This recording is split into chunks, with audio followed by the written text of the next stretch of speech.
Hey guys, how you doing? This is OV Transport Guy coming to you real quick. So I had a little incident, got it rectified, but you may come across it for those that's doing gig work as far as Uber and Lyft. And today I was actually doing Uber. So I got a trip from that went to Scott and White Hospital. Everything was going fine, just little directions a little challenging to pick up the person. Fast forward, I get the individual in my vehicle. As expected, he was an older guy, had a lot of medical stuff with him, a couple of bags, stuff like that, and the medical staff came out. An interesting question was, hey, are you able to get him to his house and help him? And I'm thinking to myself, you guys really don't know how this works. Now, personally, I don't have a problem doing that, and it gives me the opportunity to, pitch my business anyway, because that's essentially what I do outside of Uber. Um, but yeah, it gives me, it gives me the opportunity to present my business and stuff like that. So I said, sure, I help. But again, they just wasn't aware that, the drivers. We drive people to their destination. Now, obviously, we'll help, because it's the right thing to do. We're hoping to receive them tips. Just kind of call it for what it is, gratitude and stuff like that. But most drivers are not going to do it unless they get something kind of out of it. And then some of us, like myself, I don't mind helping people, seeing the need for it. But it does help to have some type of incentive. I mean, it just is. You know what I'm saying? It's something I would do if I was in that situation.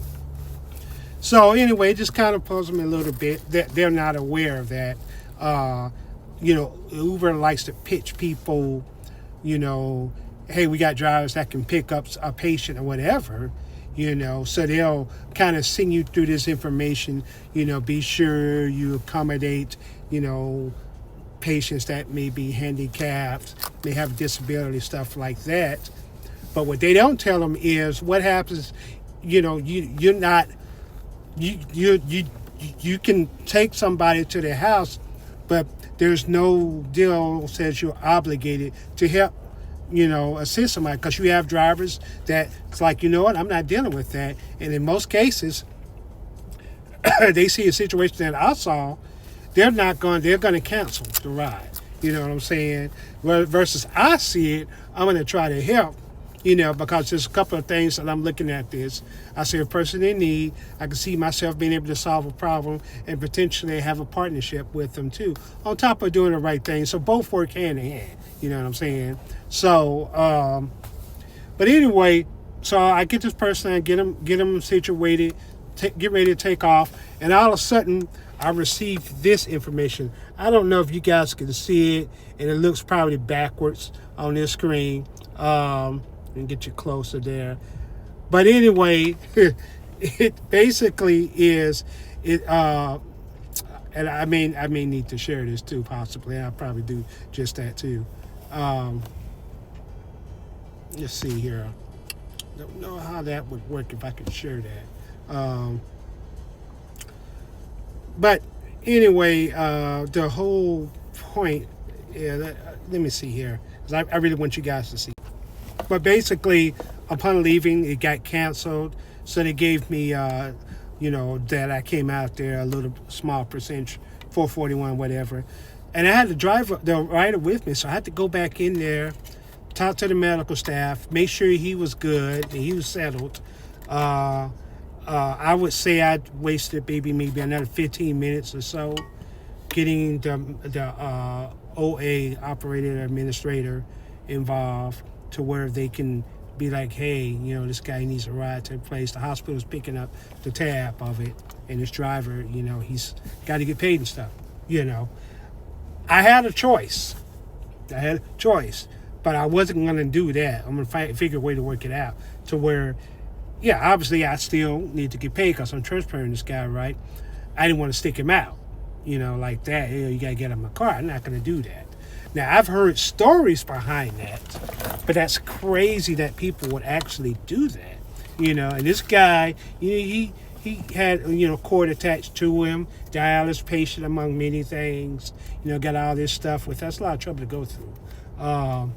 So there are two types of choices you can make when you're driving. If you're driving regular gig work, just as an option, there's a message that come up, and you guys should notice that drive this. A lot of times if it says something, the organization, it's something in the nature of the organization that booked this ride, such and such, don't share this information. It'll say the organization that booked this ride, the driver will be responding to them. Don't share this information. Typically, 99.9% of the time, that means it's coming from some facility somewhere, a hospital, a clinic, retirement center. Just be aware of that. So in other words, if that comes up, it's at your discretion to decline it. Now, I won't decline it because it gives me an opportunity to serve where I'm needed at and all that good stuff, But there are catches to that because you can get yourself in a sticky situation. Now, they know that Uber drivers or whatever don't have lift machines, but I did use my step device again, which really worked out really well. Did I get anything out of it? Maybe $4 or $5 more, maybe, perhaps. But again, I wasted practically an hour at the end of the day. And then I took the guy home, and I helped get his stuff out. And he's in the wooded area, back road area. Based on the conversation in the vehicle, I already knew kind of how this was going to go. But got him there. Received no compensation, nothing like that. He's thanked me and everything, but no tip, nothing like that at all, And I know already kind of what comes with it. And sometimes you have that type of situation. So, again, the whole point of all this is, save yourself some trouble. If this is not an area that you want to do, these are signs to look for. You know what I'm saying? When that message comes up, it'll say the coordinator that, like I was telling you guys before, that assigned this, don't share any message. When you see a message like that come across, Lyft may do the exact same thing. You've got an obligation to decline it or accept it. You know what I'm saying? Save yourself some trouble because, again, you don't know what you're going to get. Obviously the person is going to be able to walk. They may have a walker or something like that. But there may be other things that they carry with them. And they may be in a situation where they can't really carry stuff. But, it's just one of those things. It's kind of a sticky situation.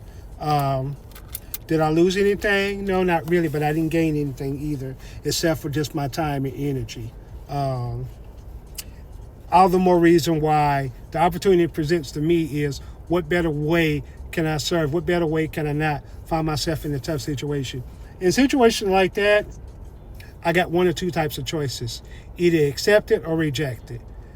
Because the type of person I'm already in that situation, I'm going to help. You know what I'm saying? There's a sense of honor and integrity in being able to do that, but not everybody has that. So if you guys have any situation similar to that, hey, let me know what's up. And perhaps let me know what I could have done better. You know what I'm saying? I want to hear from you guys. Other than that, it's OV Transport Guy, signing off. I'll talk to you later. Bye for now.